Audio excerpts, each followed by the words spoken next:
Mike Roberts is a domestic violence homicide serious case reviewer, and he joins me on the programme. Mike, good morning, and thank you so much for joining us. Good morning, Vanessa. Could you explain? I mean, some people will have just turned on the radio and they will never have heard the phrase coercive control. You can't blame them. Let's hope they're not in one of those relationships themselves. But can you explain what coercive control in a relationship is? I think people understand domestic violence in the context of an assault, a black eye, but this undermining of a victim, this erosion of their confidence, it really does create a situation where that victim feels like she can't escape. Every aspect of their life will be controlled, and I'm saying she because it predominantly is women who suffer this form of domestic abuse. Yes. So what will happen is the perpetrator will control every aspect of this person's life, and it'll start off usually very subtly, and often the victim thinks, oh, he must really love me because he tells me what he wants me to wear, and he says I look so sexy in this sort of clothes, and then he says, oh, don't speak to those people, and slowly but surely this victim's put in a box that she can't escape from.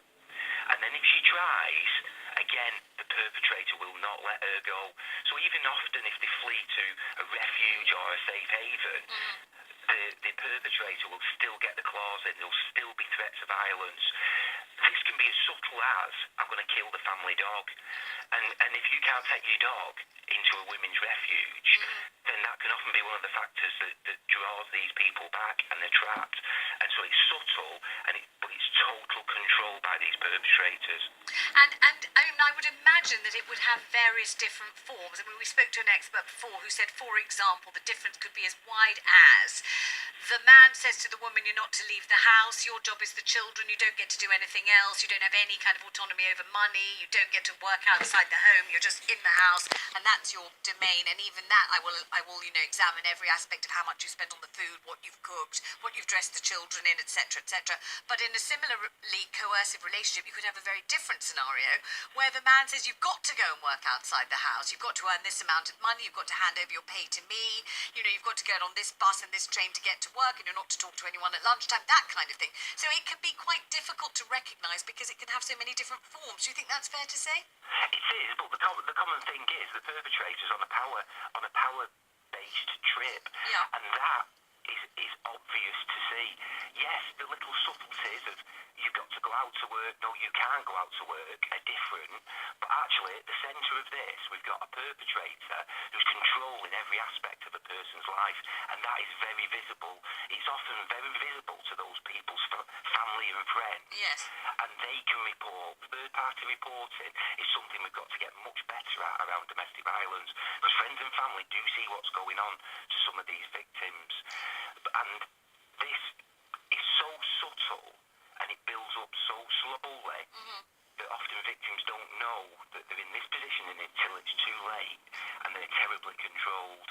Now, what these perpetrators will also sometimes do, if after this years of this control, on one particular night, the victim strikes back, punches them, hits them, whatever, they will straight away report that to the police and say, she's assaulted me, and then they've got another thing over the woman where they say, the police won't believe you anymore because I've made that report about you.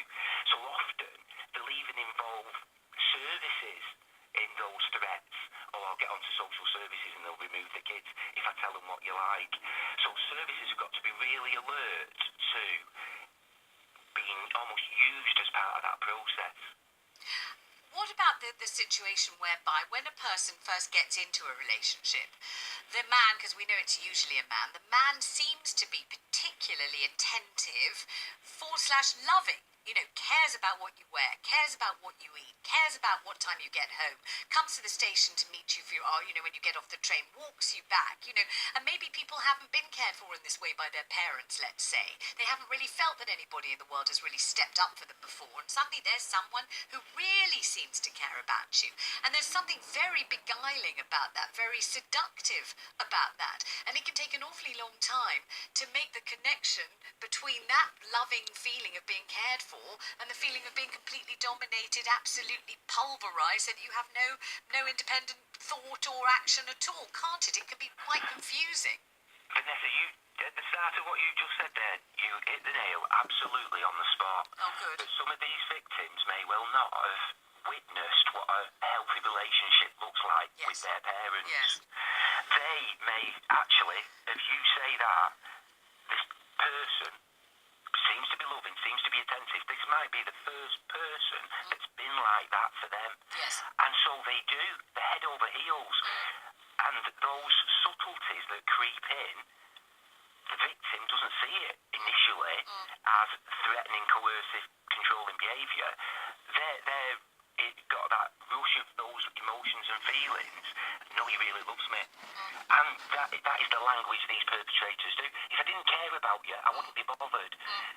And some of the lengths they go to, especially now with CCTV that you can remotely monitor, some of the ladies are told, you don't go out of this house, don't have anybody in here, and I've got CCTV watching you, I'm tracking your mobile phone, I know exactly where you are. And some of these subtleties creep in. I've dealt with cases where when a victim has gone to see the doctor, the person said, I want your mobile phone on in your pocket and I'm going to be listening. So they're not in the room, but they've been remotely monitored. So it's so subtle, and these people use technology, they use every means they're capable of. Gosh. But that type of thing leaves a footprint. So if the victim does make a complaint and says, I went to the doctor, he was coercively controlling me, and there's a phone line that's open, you can get that number, please. There's evidence. So these people, they use every means, but those means leave a footprint that the police can use to case build.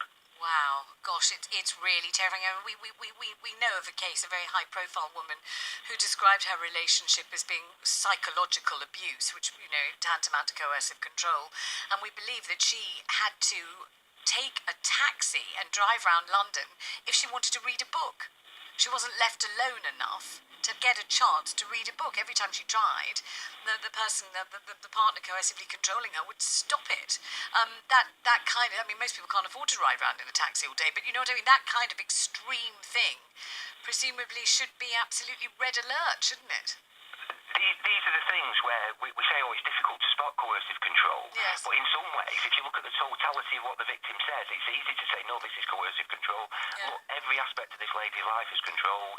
And their behaviour, as I say, like with monitoring over phone lines and things like that, CCTV, etc., it leaves a footprint that's obvious for the police to case build around, and we should be seeing many more prosecutions as the police and authorities start to talk to each other about this type of behaviour.